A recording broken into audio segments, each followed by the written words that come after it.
In a shahakal. Baruch Hashem. In a shahakal. Baruch Hashem, we're starting a new Torah today. In Likutei Moharan Tinyana, Chaf Hei. Chaf Hei in Tinyana in the second Sefer. Torah 25, Koi. Koyer Ma Hashem. This Torah is all about the great, great secrets of Hisbodedus. Hisbodedus. As we're going to see, this is a Torah that's like a partner, a pair with Torah Ayin Gimel that we just learned about the power of Tehillim being Mesugel L'Tshuva. And now Reb Nachman's taking us to the world of Hisbodedus. Hisbodedus is an interesting word because it's reflexive. Boded means to be alone. That you're yashav, boded, to be alone. So Hisbodedus is the process of becoming alone. It's going through a process of being alone. And we'll have to get into this, but the world doesn't really like that. They usually run away from being alone. And if people are by themselves, you think it's like strange. What are you doing? I always say, imagine you're walking with your wife and kids, and you're in Central Park, and you see a guy sitting on a bench. He's not learning a sefer, he's not on his phone, he's not texting anything, he's just sitting. And he maybe even looks at you and gives you a smile. At that point, what do you think to yourself? Run. This guy's nuts. He's crazy. Book it. No, could be he is nuts. Enechnami. Or maybe he's actually just being alone with God. And he's much more sane than we are. You don't always know. But we generally, as a society, run away from being alone. Even in yeshivas, you're learning with your chavrusa gets up for 1 second. You go on your phone, you do something. What do you mean? You can't be alone with your Gemara for a second? And we'll learn that all of life is trying to be like God. Right? Like the Gemara says, Mahu Rachum, just like God is compassionate, Afata Rachum, you should also be compassionate, Mahu Chanun, He's graceful, you should also be graceful. You should emulate God. God's a giver, you should be a giver. God helps people, you should be a helper of people. Well, there's another character trait that we know about God, is that God is alone. Why is He alone? Because Kabbalistically, there's nothing but God. Ein oid milvado. There's nothing but God. So if you want to be close to God, you also have to learn how to be alone. It's a very deep thing to think about. That's what it says, V'yavasa Yaakov levadoi, and Yaakov was left levado, by himself. He was alone. Hisbodedus is the process of allowing yourself to be alone. Now, by the way, when you do that, you're not alone, because you're with God. So it might feel lonely, but then you become ultimately connected to the true reality of the aloneness of Hashem. So Hisbodedus is this journey of going to be alone. I'll mention it now just because I was thinking about it and I brought it in, is that this sefer that Aryeh Kaplan beautifully put together, which is Hishtachlut HaNefesh, is basically like a booklet on how to translate everything that we're talking about right now into very practical terms. The outpouring of the soul, it's called. It's pictured by the Kaisel. And it's about being alone. And we're going to learn that being alone is not something that you have to do and leave the world. We'll see that maybe you have to a little bit, But then the idea is that you live a regular, normal life. And we're going to talk about all what this means. And this is something that's like a keynote of everything in breast love, is that people know, like, oh yeah, aren't breast lovers like into like Hisbodedus? It's like a thing, right? Like right, they go to the forest and they're like, Tate! You know, like that type of stuff. And your kids are sleeping at 4 a.m, and you're like, can you be quiet? My kids are sleeping. So that's not what we're talking about. We're talking about becoming alone. Now, you can go into the forest. Don't wake up your neighbor's kids. But we're going to talk about that. What Reb Nachman is talking about here is not something that was unique to Breslov. He just spoke about it a lot. But this was something from all the tzaddikim, from all the generations, knew the power of Hisbodedus, of becoming alone with God. The Chavetz Chaim spoke about this, the Ramchal. This is something from Atik Yoimin, from the beginning of time. Vayetze Yitzchok lasuach basodeh, and Yitzchok went out, maybe like that, painting, to pray in the fields. Lifnais Erev, as the sun is setting. But the tzaddikim always knew that you have to go and be alone with God. So let's see this Torah now. We're going on a journey into Hisbodedus. And this Torah is specifically going to take us through Rosh Hashanah and Yom Kippur. So let's go into this together. Hisbodedus hu mala elyoina. It's a very great thing. A mila is like, this guy's got good milas. What are his milas? He's got he's got good milas for shidduchim. So a mila, the fact that it has a mila is already a good thing. Which is gedoyla, which is elyoina, a very exalted mila, ugedoyla, and great, min hakol, more than everything. Now, Rav Nachman, yes, does sometimes make very large, sweeping statements, and then he'll explain them. But that's a pretty big, sweeping statement. This is like the biggest thing you could do as a human being is this thing called Hisbodedus, about becoming alone with God. This is like the biggest thing in the world. Now, what does this mean? Dahainu.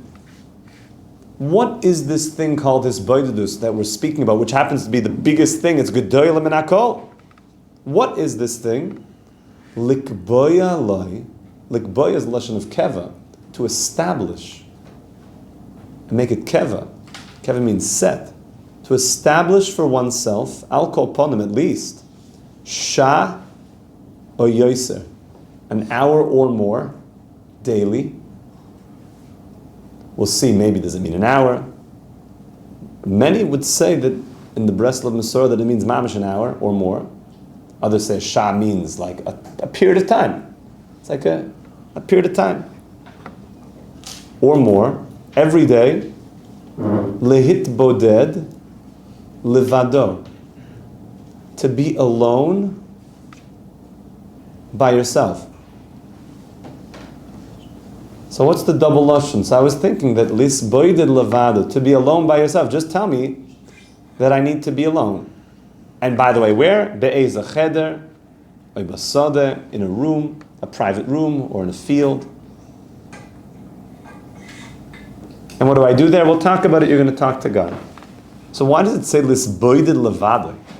To be alone by yourself. So I really was thinking that lisboided levado, it could have just said, at least spend an hour by yourself, talking to God, either in a field. Because there's two things. There's called lisboided, and then there's levado.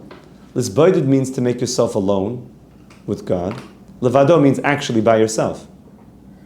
So there's a level of hisbodedus where you do it actually by yourself. You make yourself literally, like in a cheder or a sadeh, like maybe that fine yid over there, that you actually go levado.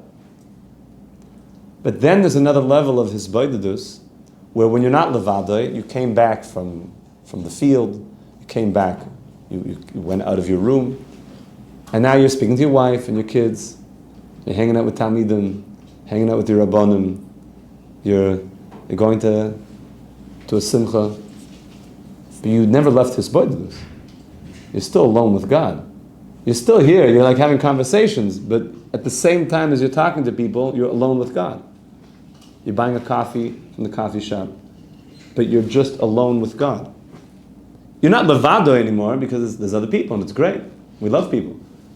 But at the same time that you're with people, you're being hitboded. You're in the process of just being alone with God because there's nothing but God. So in order to get to that darga of being in a constant state of Hisbodedus, you need certain times where it's actually levado. You actually go by yourself, maybe to the kaisel. Maybe you put yourself under your talus, that's also called levado. David the Melech said that I went under my covers. You never did that as a kid? Like, it was like your secret hiding spot. Put your covers over your head, a little flashlight maybe. You guys are young. With your phone, whatever. And your mamish like, it's like your own fort, like a little base. Just you and Hashem. And you know it's like, this is like my hiding spot. Like, it's just you and I, Hashem. So, we want to learn to have times that are actually levado. And that time levado will then help us to have Hisbodedus the whole day. That even when you're talking to family and friends, you're living in a space of just you and God at the same time. So that's Lisboided levadoi be'ezeh cheder oy basodeh. So he says you can go to a room, you can go to a field. Now it's interesting, those are two examples. One is a covered space, one is an open space. The Reb Nachman has also, everything here is woven with Kabbalah. So there's different ways to understand it. It could be a cheder, it's like an ora makif, like you have something that's surrounding you. So you're able to bring in an ore from a surrounding light. When it comes to being in a sadeh, there's no ora makif. It's even beyond the makif. Or being in a sadeh is the makif, and then being in a cheder is like the or pinim, it's bringing it in, it's more enclosed and close to you. In either case, these two places have significance because they're usually quiet. And by a cheder he means like your dorm room or in a sadeh. And many Breslovers take that literally. They'll like go to the fields and go to the forest. Just talk to God. Now what do you do when you go there? So now he says, Lefarish sichasai, to explain your sicha, to explain your conversation, your sicha, beinai levein koinai, between you and your master, between you and God. Now, you might think that you should only talk about like certain things, like there's probably taboo subjects. Right? So you don't tell God like, everything. Like, why would I do that? Like, maybe it's like not even nice for me to say things that are not appropriate. If I would go to a king, I wouldn't maybe just, bare my whole heart.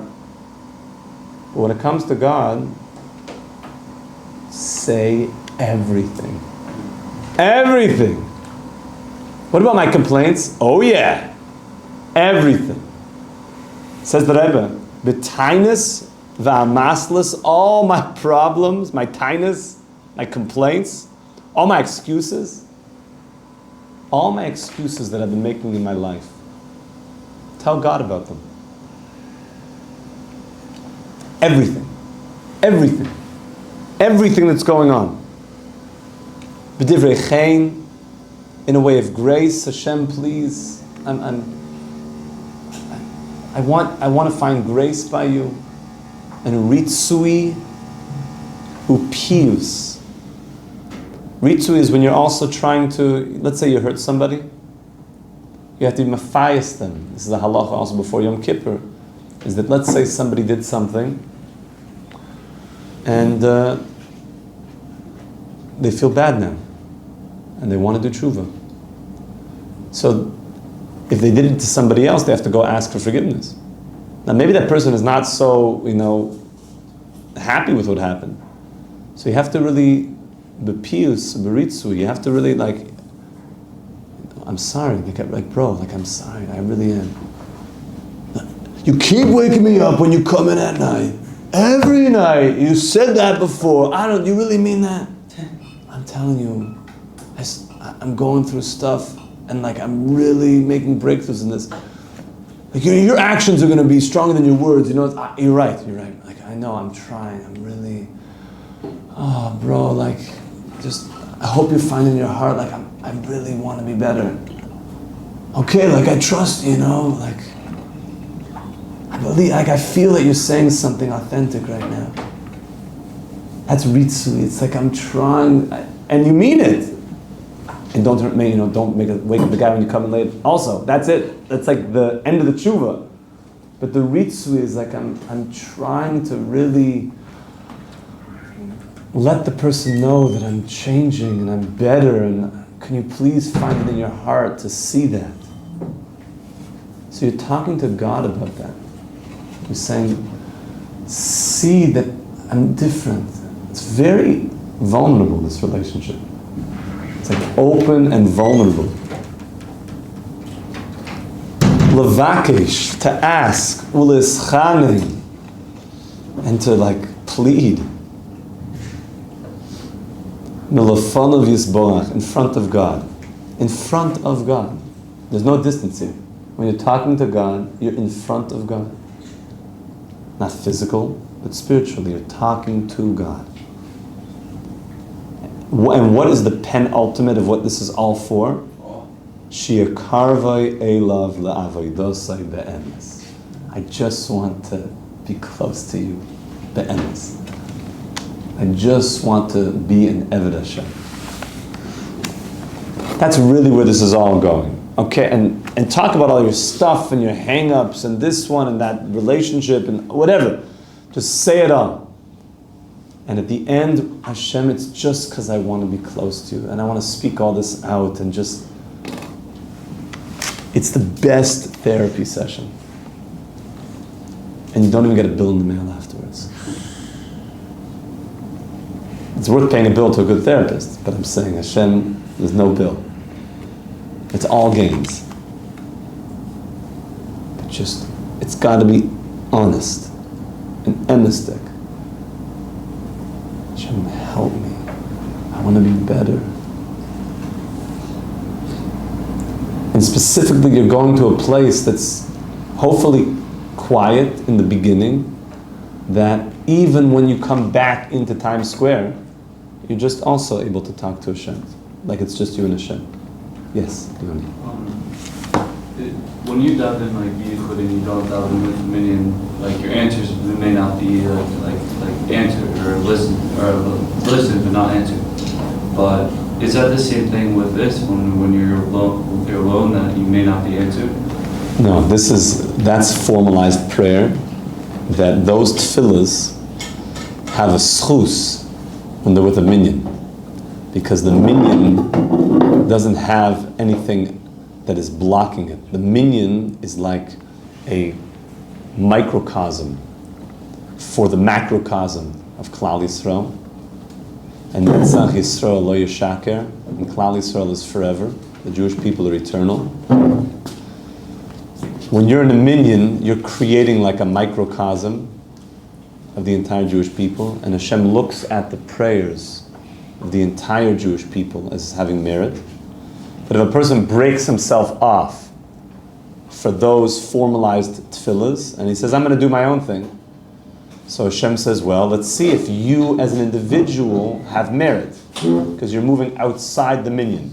And by the way, it says on Rosh Hashanah that even though every single day you're supposed to do everything you can to daven in a minion, for Shachos Mincha Ma'ariv, it says, however, when it comes to Rosh Hashanah, it's even a sakana to not daven in a minion.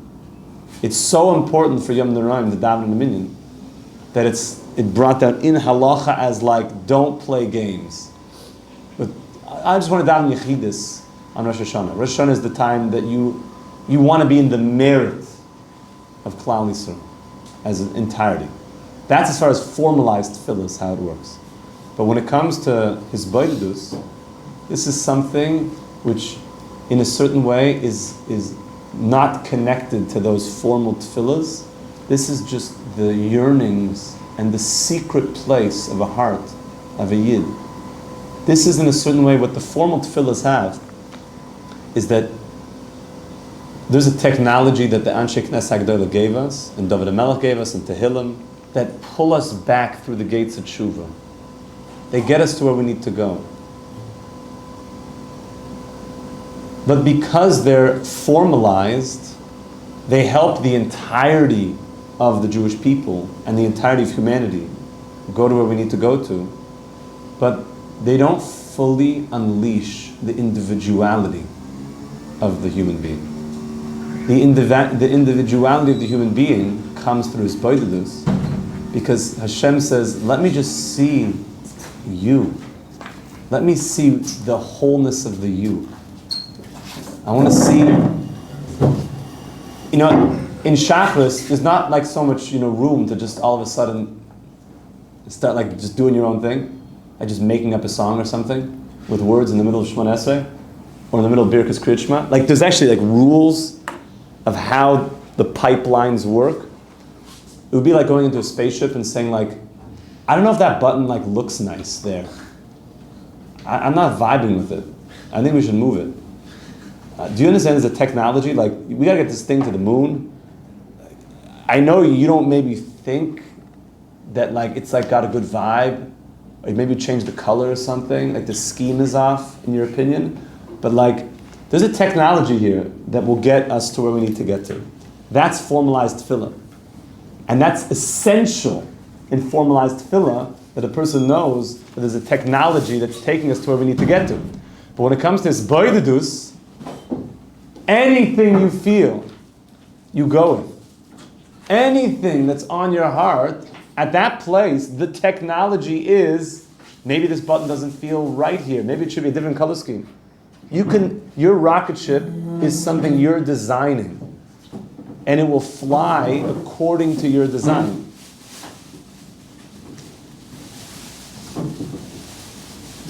So it's two different things happening. Of course, they are complementary. That he hit both davens in the minyan and has this Hisbodedus time. But this Hisbodedus time is meant to be something very organic, very individual. There's no right and wrong here. Reb Nachman's going to teach us that even when you're struggling in Hisbodedus, make that the topic of your Hisbodedus. Tell Hashem how much I'm struggling in my Hisbodedus. That itself is, let's talk about that now. Yeah. Second follow-up. If so, should we also follow the structure of the davening, start off with phrases, then ask what you need, and then like say thank you, or? You don't have to. It's a nice thing, but you don't have to. This is about tightness, amaslas, derechein, ritzui pius. I just want to be close to you. I just want to be close to you. But you can talk about anything you want. Literally anything you want. If your cat is sick, and it's on your heart, and she's been with you for like years, and there's stuff that's on your heart that you just want to speak out. It's so authentic, and so this is how to be an authentic Jew. Hisbodedus. It's absolute authenticity, because you could really just speak things out, and all the baggage that we build up comes out in Hisbodedus. Now, by the way, why is this also so important? Because sometimes what happens during the day, you're in a certain place, you're with a certain person, something happens, and it irks you, let's say. I'm sure nobody here ever gets irked, but let's say something irks you. So, you might want to respond, you might want to let that person know that I didn't appreciate that. Depends, maybe.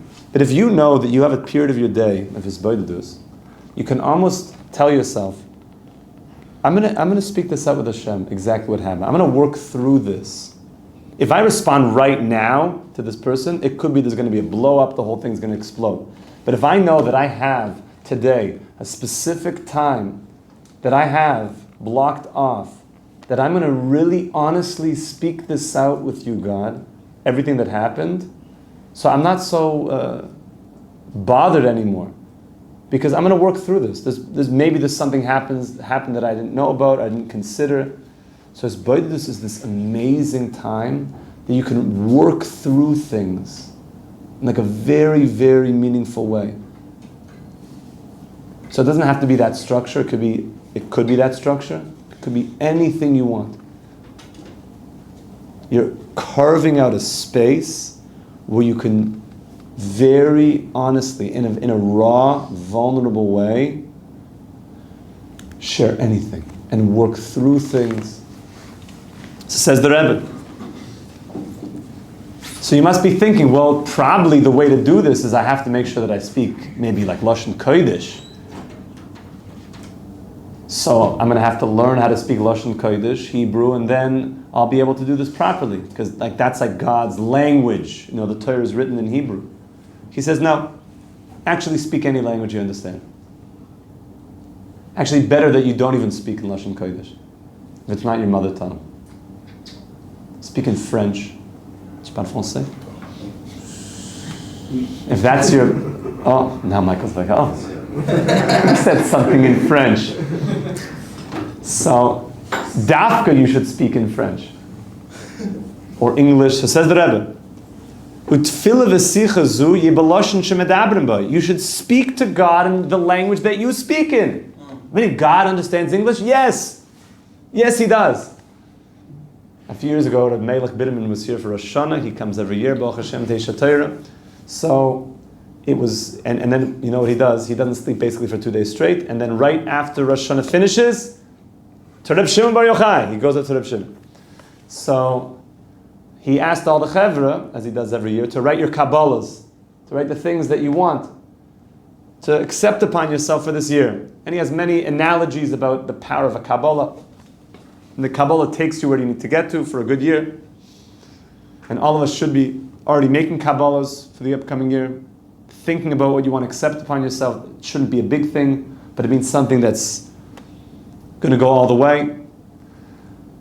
And everyone's writing these Kabbalahs, and they're like, you know, Reb Melech, like, should we write them in Hebrew? Like, you know, say, write them in English. Reb Shimon Bar Yochai also reads English. Don't worry, he understands. Because he says, I'm going to bring them all up to Meron. I'm going to put them on Reb Shimon's kever. Reb Shimon's going to take these up to Hashem. Not a bad attorney, right? He says, don't worry, you can write them in English. Reb Shimon also understands English. So Hashem understands English also, or French. And it's very important to speak in Hisbodedus in a language that you understand, because it flows. It flows. V'tfilah v'sicha zu yeh b'lashon shemedabrim b'y. Dahaina b'lashon Ashkenaz, in Yiddish, b'medina seinu. There was Yiddish. Ki b'lashon HaKodesh kosher lo lefarish kol sichasai. Because in Lashon Kodesh, even people that were great scholars, it's sometimes hard to express what you really want to say in Lashon Kodesh if that's not your mother tongue. V'gam ein alev nimshach achrei diburim, and the heart is not pulled after the words that you're saying.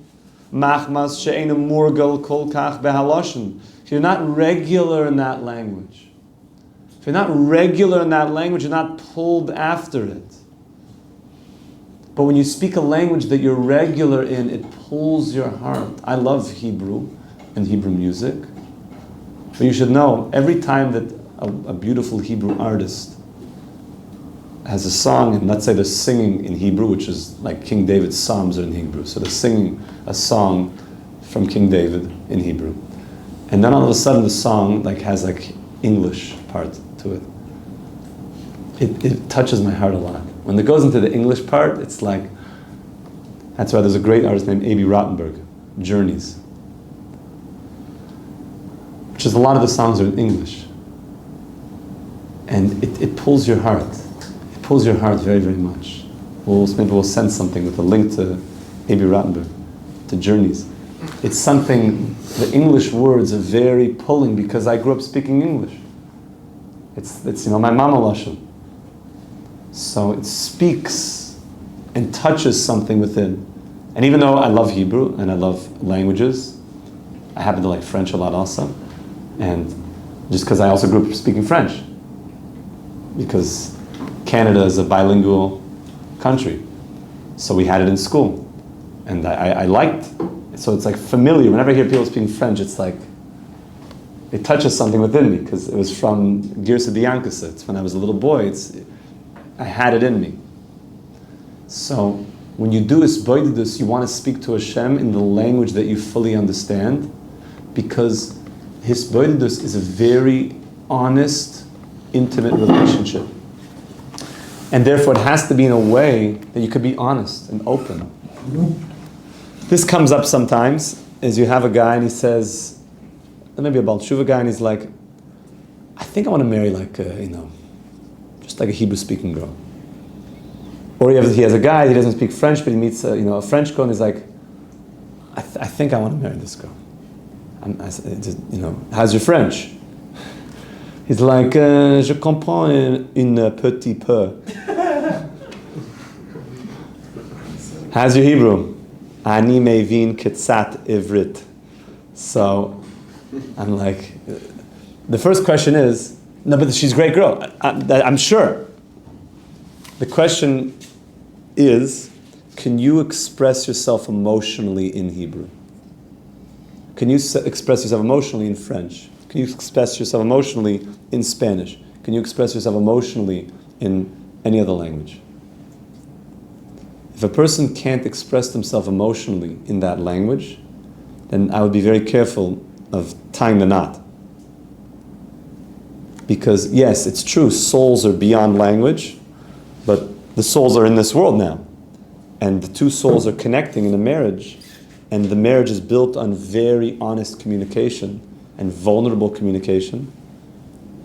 And it needs to be in a language that they could speak. Now, have there been successful couples that barely, he was like some English-speaking, Baal Tshuva guy from, wherever, San Francisco, and she was like a convert from, Zimbabwe, and barely speaks any English, and it just goes. There is such things, yes, but it's not easy, and you need to be very, very high-level souls to be able to communicate where there's a big language barrier. And when you want real success in the relationship, it has to be in a language that there's real communication, that you could it like flows out, as Reb Nachman's about to say, that he says the following: Ki ein darkeinu ledaber b'lashon hakodesh, al b'lashon Ashkenaz, we speak Yiddish, he's saying. For you and I, this means we all speak English, or French, or Spanish, or whatever language you speak. Shemesaprim u'dabrim boi, kal v'karov, so it's actually kal, it's easier, and karov, it's closer, yoser l'shaber libai, to break your heart. That's actually what you want. When you speak to God, you want to have your heart break open. Now, what do you mean? That doesn't sound so good. To break it? Well, yeah, when cracks, then all the feelings can start pouring out. If the heart is too sealed, cryogenically shut, you don't feel anything. What you actually want is that the heart cracks open, and then everything just flows out from there. Like the Kotzker Rebbe said, there's nothing more whole than a broken heart. There's nothing more whole than a broken heart.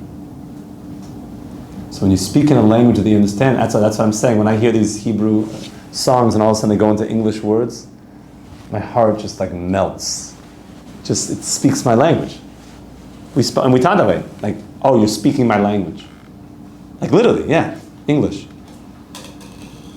So it's very important when you speak to Hashem, even though maybe you're working on your French, or you're working on you could tell Hashem in English, Hashem, I want to speak French, please. It's such a beautiful language. And I'm talking to myself, I forget it from 8th grade. I had it from K till 8, immersion français, which means that you were totally immersed in it. So basically, half my day was in French. So when people speak, I'm like, I know what you're saying. It's so beautiful. It's such a beautiful language. French is mamish beautiful language. I'd love to be fluent in it. But I feel like my accent's actually decent because it's mamish from, it's from the Girsa Diankasa. It's from being little. But I want to know more languages, Hashem. But I'm telling you in English that I want to know that. So speak in English. Yeah, Daniel. If one wants to start doing like a Hisbodedus, like 5 minutes a day or something like that, when would be the right time? Like, should we do it after a davening or like before a davening? So it says that, very good question. Yes, a person doesn't need to start with 1 hour or more a day, as we mentioned. They should start with whatever they can do. So that's the first part, is that the time you mentioned, addressing that, is that, yeah, you could have some time of the day. That's, let's say you have 5-10 minutes. I was learning with somebody yesterday, and I said right after, we're actually learning this piece, I said right after you get off the phone, put an alarm on your clock for 5 minutes. And don't do anything until the alarm goes off, but talk to God. Which is not an easy thing. People aren't used to it. After like 30 seconds, they're like, what is going on? They want to like check the something. Everyone's always checking. Do you know, by the way, that they have a thing on the phone called pickups? In your screen time, there's different things that you could check out. Really? Pickups is the amount of time you actually pick up the phone a day. They understand like the mechanics of an object moving through space. I mean, you tilt it, like just like your watch when you go like that. Like, how does it always know? Like, I just move it and it's on. So there's a technology in there that figures that stuff out. So they have pickups. It's literally the amount of time that you just pick up the phone to look at it. How many times do you think people were honest to me? They were bearing their heart that people pick up their phone. Hundreds. One person told me 270 times. Yeah. Hold on. Do you understand what that means? 270 times. And I said, how many of those were like actually like really relevant to me anymore? Like this. He said, nothing. They were all like LOL. And sometimes it's just like, just you're so used to it. You're so mevulbal. 270 times. Which means you could have had a consciousness, besides, forget the notifications. Even if you don't pick it up, it's just like bzz. There's also, it tells you how many notifications. At least 500 for many guys. Which means at least 500 times, if the phone buzzes in your pocket, if I'm still talking and it buzzes in your pocket, then I become the biggest distraction because you're distracting me from my real world. Like, will this rabbi stop talking already so I can finally like do another pickup? Because I got to check what's going on. That's the real world in there. And then it's just like emoji something. It means nothing. Which means that 500 times a person left the aloneness with God, especially if you're in a shiur, you're in davening, you're in Hisbodedus. That for that many times, I'm checking out of the moment. Now, you can have your phones, no problem, but maybe you have times of the day that you're using them. Maybe be aware of, I want to be with God, and I have to be aware of things that check me out of that. So I told this person, I said, for 5 minutes. So that's number one. Block off a certain time of the day for a certain amount of time. What time of the day? So Rav Nachman speaks that it's a good idea to do it in a time that people aren't busy. Meaning it's a good idea to do it times of the day that are like quiet, that the world is quiet. Like in that picture you see, it looks quiet. And the world is not busy there. The world is very quiet there.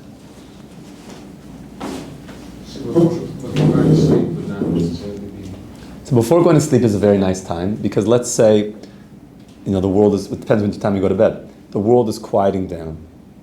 You're sitting close to bed. So you see this, in this picture here, this is someone he's calling out to Hashem.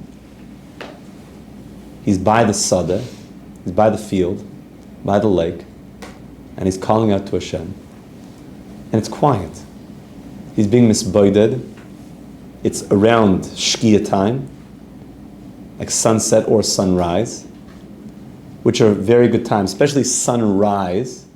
We anyways have it put into our consciousness that by sunrise, nates to daven, which means that you could do Hisbodedus before nates. That's a very nice time. At 4 in the morning, it's pretty quiet outside. I always think to myself, 4 in the morning is like the best time just to be alive and do stuff. But if everybody realized that, then it would be busy. So I'm thinking, but whenever you're up early, you feel it's like amazing. Like you want to tell the whole world. And for some reason still, the world stays quiet at that time. As many people who get it, that being up early is like where it's at, still it seems that the secret's still a secret. It's not out yet, because it's still quiet. The proof is it's still quiet. Nobody's doing anything yet, except those who know. But those who know are telling people, like, you should be up early. Like, what are you guys thinking? They're like, I know. Every time I do it, it's amazing. So why don't you? I don't know. So the world stays quiet. So even though I'm trying to tell a whole room of people to be up at 4 in the morning and do Hisbodedus, I think it'll still stay quiet. Even if everybody wakes up early and talks to Hashem when the world is quiet,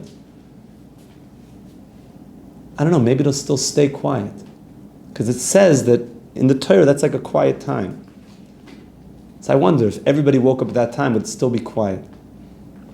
This is all just coming down in my mind right now. Maybe it would be that even though everybody woke up early and now everybody's up, but they're all being quiet at that time. So the world will stay quiet. They'll be up, but it'll be quiet.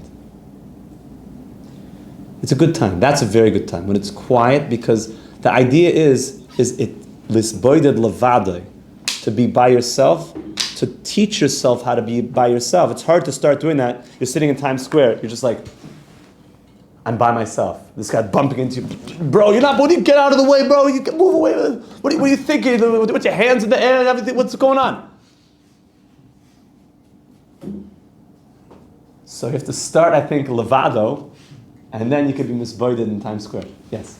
Do you think it's important to, when you talk to God, is there certain levels? You can say, like, in your mind, like, pray to God in your head, or you could say God like this, or you could say God, or you can go God. You know, there's different levels. You know, like what do you think is like how should we be talking like what, about God? Sound decibel? Like, yeah. Should we be silent, loud? The answer is all the above. Yeah. All the above. Yeah. All the above. All the above. It's every decibel. There's no rules here. Yeah. The only rule is just talk to God. There's no rules. Should you be sitting? Should you be standing? Should you be standing on your head? In some yoga position. Whatever you want. It's great for the blood flow to be on your head. Everybody knows that. Come on. Push it. Blood, gravity pushes everything down to the feet. That's a lot of people have feet problems, and it's crystallization in the feet. It's a big problem. Because everything is just like settling and calcifying in the feet. So when you put your feet above your head, you start draining the feet. Start moving stuff around. Start, getting the whole body involved. And the Sfarim say that, back to Yitzchak for a second, this is a cute thing to think about, that it says that when Vayetze Yitzchak lasuach basada, when Yitzchak went out to the field to pray, it says he was davening mincha. And remember, Rivka was coming to meet the one that she was getting set up with. Remember, a woman always gets to decide if she wants to have the marriage. But when she saw, Yitzchak it's a pretty chosh of a chosin, I'll tell you that much. And it says that she's on the camel and it falls off the camel. So, you have to go back in the story that it says that Yitzchak, this was after the Akedah. After Akedah's Yitzchak, according to one opinion in the Zohar, he actually did go up to heaven. He actually was shechted. And then he came back to life. And the Gemara says that heaven is an interesting place. Heaven, one of the rabbis went up to heaven, they said, and he came back, he had a near-death experience. He said, what did you see when you were in heaven? He says, Olam hafach ra'isi. I saw an upside-down world.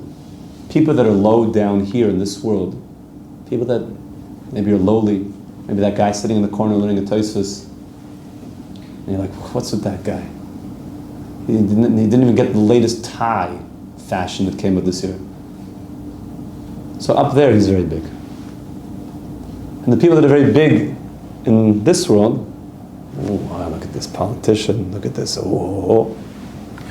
In the next world, they're very low. Olam hafach reisi, it's like an upside down world.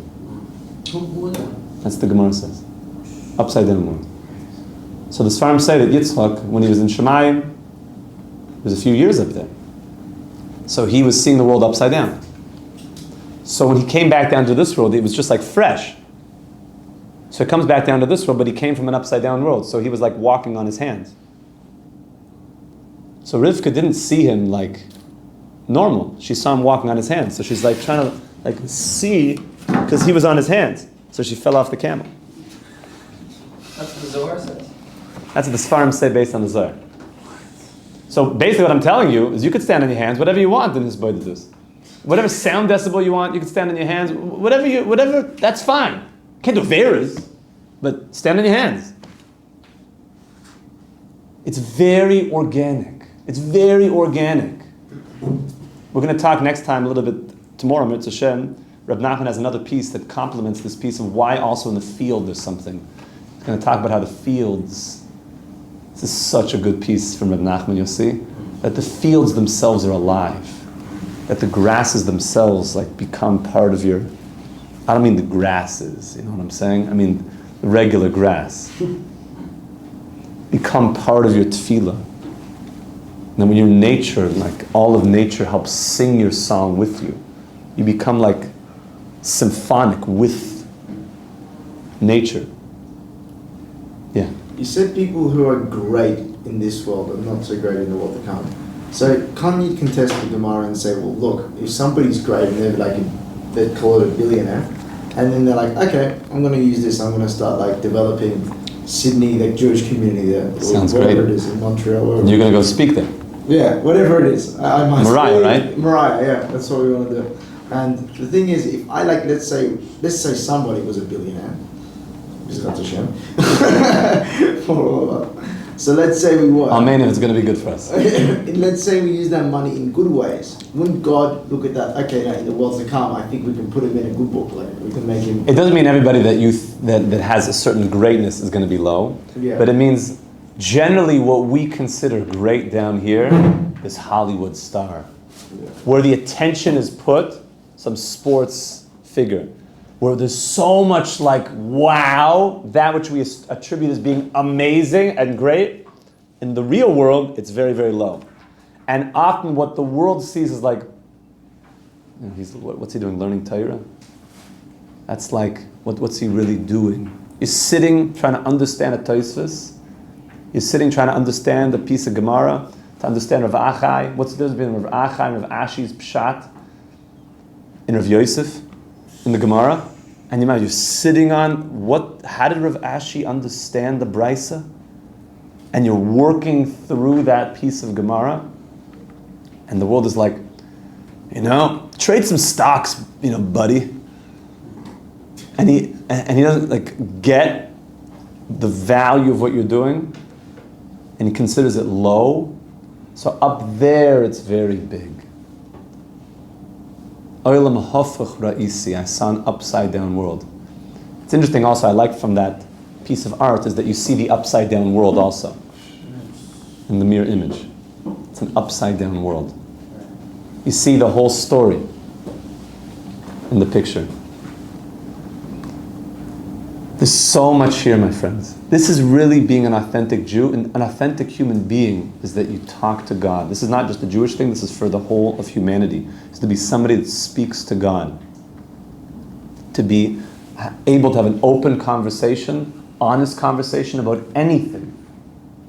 To be levado, by yourself, litboded. And to be in a process of becoming alone with God. And going through a journey of I'm alone with God, which is very intimate. I'm alone with God. That's like being in a cheder yichud with God. All day. Imagine that. Even when you interact with people, you're at the same time alone with God. Even when you're speaking to loved ones, you're speaking in a place of I'm also alone with God. Yeah, Daniel.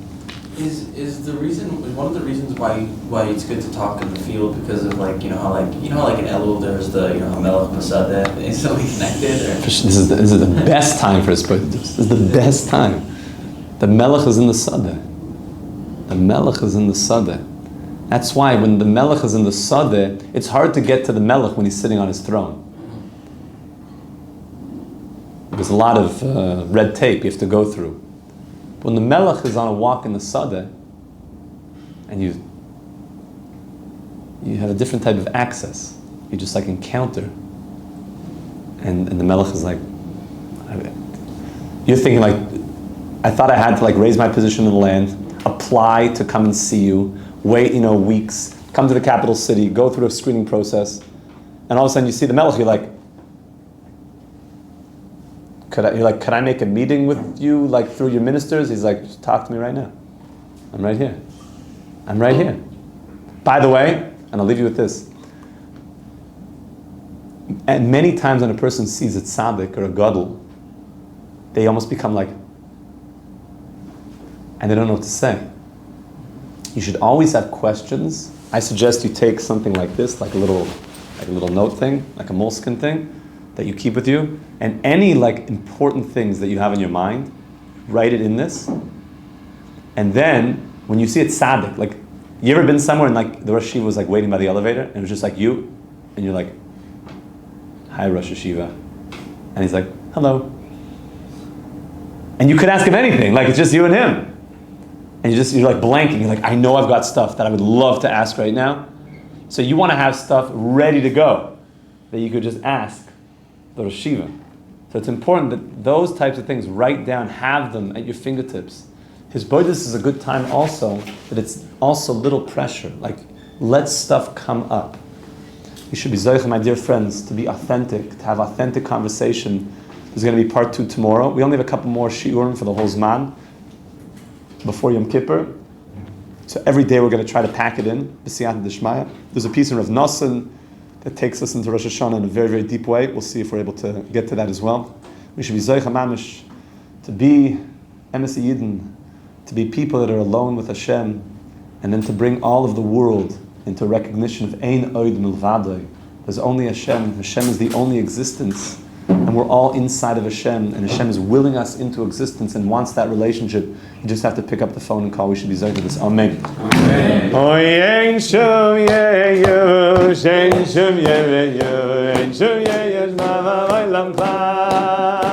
Rabbeinu Shua v'kol gadol, ein shum yeyu, ein shum yeyu, ein shum yeyu, z'amalai l'mla.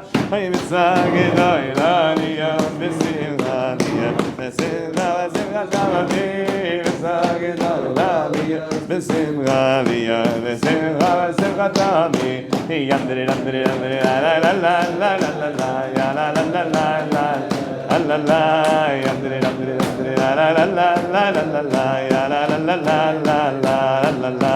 Hey mitzvah gedoy l'aliyah, b'simcha aliyah, b'simcha v'simcha davami, mitzvah gedoy l'aliyah, b'simcha aliyah, b'simcha tavavami. Shachris.